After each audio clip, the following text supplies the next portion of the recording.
Bom, uma das hipóteses muito interessantes sobre como a planta se associa com o ambiente é esse pedido por ajuda. Essa hipótese chamada de cry for help. Isso aí quer dizer o quê? Quando a planta sente a necessidade ou ela está sob um estresse, ela pede ajuda para o microbioma. Então fiquem com esse pensamento de que o microbioma é como se fosse uma extensão do genoma da própria planta. E se ela precisa de alguma coisa, ela usa funções que estão disponíveis no microbioma. Qual que é essa história de como o microbioma da rizosfera atua como uma barreira de defesa ou a primeira linha de defesa da planta quando um patógeno de origem do solo ameaça infectar a planta? Bom, a história de uma planta que cresce no ambiente, num solo supressivo é essa. Essa aqui é uma plântula de beterraba, né? Ao germinar, a sementinha entumece no solo e já começa a liberar alguns compostos químicos que recrutam bactérias benéficas em torno da semente e também faz crescer mais as bactérias que já estão na semente. Mas essa linguagem química que a semente usa para se comunicar com os micro-organismos benéficos também é entendida por patógenos. Nesse caso aqui, Rhizoctonia solanae, que estava dormente no solo, entende essa comunicação química e daí liga um sinal. Tem uma semente germinando aqui, logo vai ter uma plântula, então eu vou atacar, que é onde eu vou tirar nutrientes e se multiplicar.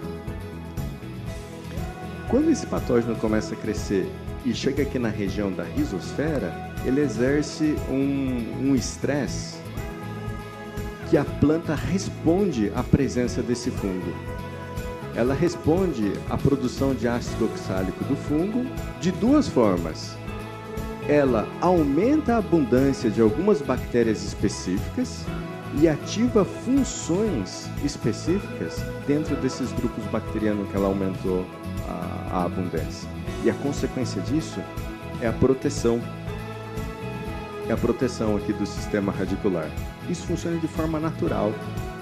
Na coevolução entre a planta e o microbioma do solo, a planta tem a capacidade de, sob ameaça, pedir ajuda e as bactérias se aproximarem, aumentar em abundância e ativar genes, que incluem até genes que produzem antibióticos, que impedem o crescimento e a invasão do fungo.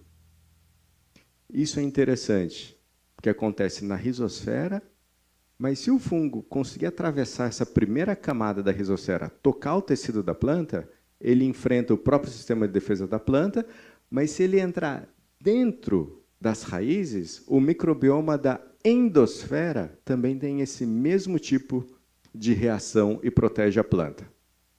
A gente pode usar esse racional para estresse hídrico, como já foi demonstrado aqui hoje de manhã. Então, a planta sob estresse hídrico, ela ativa bactérias e funções que têm características e funções que permitem a planta tolerar esse estresse. Então, essa que é a ideia. Então, a gente tendo isso em mente, quais são 4 pontos importantes que a gente, olhando nesse modelo de interação na rizosfera, a gente conseguiria manipular ou que a gente deve prestar atenção para tirar os benefícios da interação entre os micro-organismos e a planta. O primeiro deles é a diversidade microbiana do solo.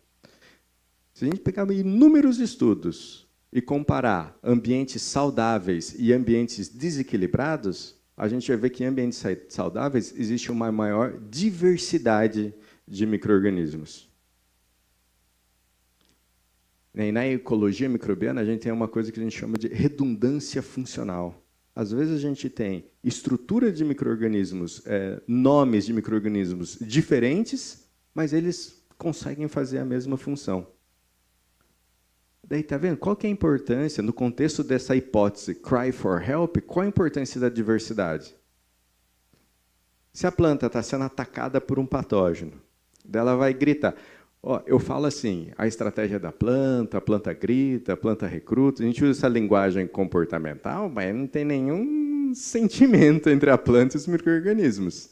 É uma informação que está codificada lá no DNA e a comunicação é química.